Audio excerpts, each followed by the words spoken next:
Nah, Fizi boleh mula menabung. Terima kasih, Cikgu. Sama-sama.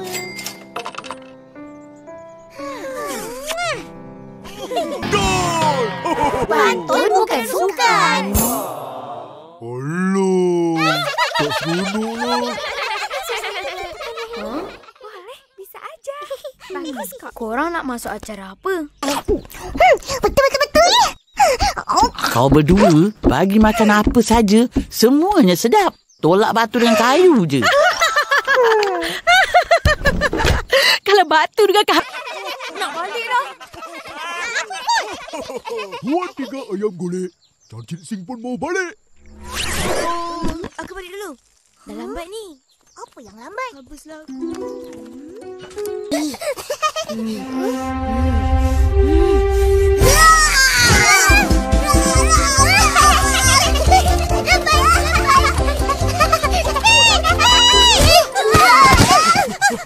Kau bagi makan ayam-ayam ni. Seronoknya kau. Ambil makanan dia.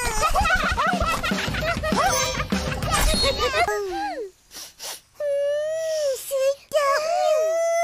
Nyam-nyam. Pergi basuh tangan. Boleh makan.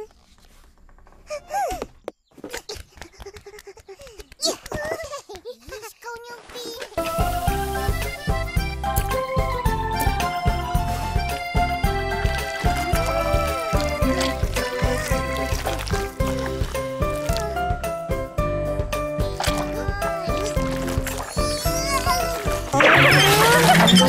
Kakak, tunggu kita orang.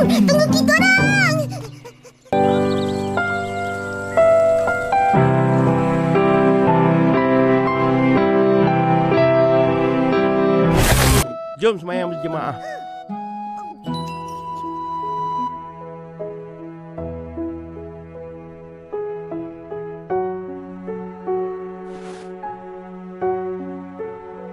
Aku dengan Fizi je lah yang akan gunting rambut. Cucuk. Aku tak nak. Kenapa pula?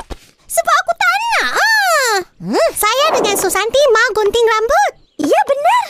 Tapi saya tengok semua lelaki. Tak apa-apa yang kau Izui. Pandai je dia ke cerita. Tak ada siapa nak percaya. Tahu tak apa. Bukan aku yang kata. Nenek aku yang kata.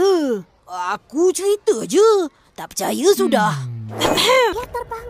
Sana. Sini. Sana. Sini. Macam layang-layang. Saya nampak layang-layang terbang.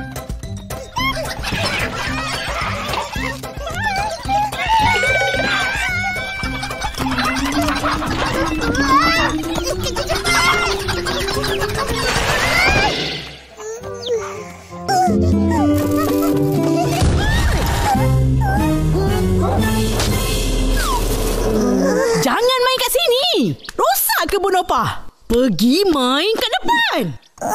Tak nak alihkan pokok tu. Bomba je boleh bantu.